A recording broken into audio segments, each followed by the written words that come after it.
साथीहरु हजुरहरुलाई मेरो च्यानलमा स्वागत छ। अब सोमबार चाहिँ के भयो भन्दाखेरि चाहिँ बिहानै उठ्यो एज युजुअल, अनि त्यसपछि चाहिँ ड्युटी त आउनै पर्यो हैन।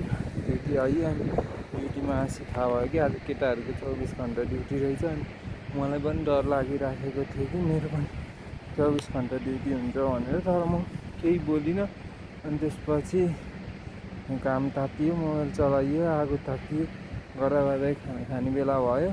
अनि लगत्तै माथि गइयो, खाना खाइयो, ब्रस गरियो, फेरि तलै झरियो। अनि तल झरेर पनि केही कामसाम थिएन। अनि त्यो बागी भन्ने मुभी हेर्दै थिएँ, बागी फो भन्ने। अनि चाहिँ त्यो चाहिँ कम्प्लिट गरेँ घाममै बसेर।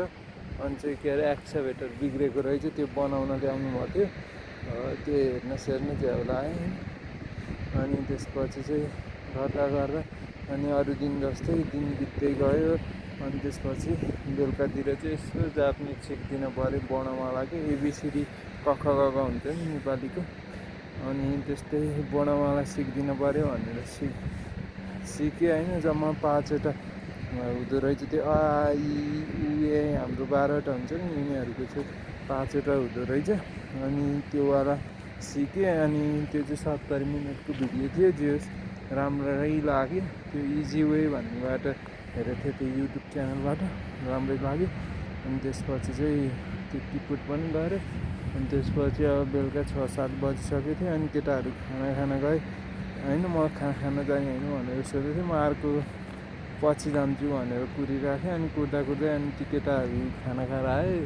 केटाहरूसँगै सर पनि आउनुभयो। अनि सरले नाइट ड्युटी गर्ने होइन, आउनुहुन्छ कि आउनुहुन्न, मैले गाह्रै हुन्छ नाइट ड्युटी गर्न त के गरौँ, ल त नि ल त्यसो भए डे गर्नु भन्नुभयो। उहाँलाई चाहिँ मैले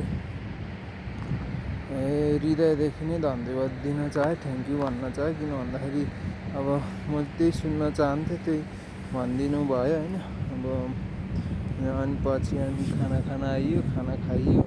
त्यसपछि घर यसो फोन गरेँ। अनि त्यसपछि सुत्न गएको, साथीहरू गेम खेल्दै हुनुहुँदो रहेछ। अब साथीहरू गेम खेल्दै गएपछि मुभी हेर्ने मुड पनि गयो। अनि मोबाइल चार्जमा राखेर सुत्न लाग्यो नि, निन्द्रै लाग्यो नि, किन भन्दाखेरि उहाँहरू कराइराख्नु भएको थियो होइन, अब यता आउनु उता आउनु भनेर। अनि त्यसपछि चाहिँ के अरे निन्द्रा नलाइ जबरजस्ती सुत्दा कतिखेर निदायो चाहिँ थाहा पाइनँ। अनि यस्तै हो गाइज, अब काममा आएपछि अब पनि फुर्सद पनि हुँदैन, मेसो पनि मिल्दैन, फोकस पनि गर्न सकिँदैन। त्यही हो। भिडियो मन पऱ्यो भने लाइक सब्सक्राइब गरिदिनु होला। Thanks for watching.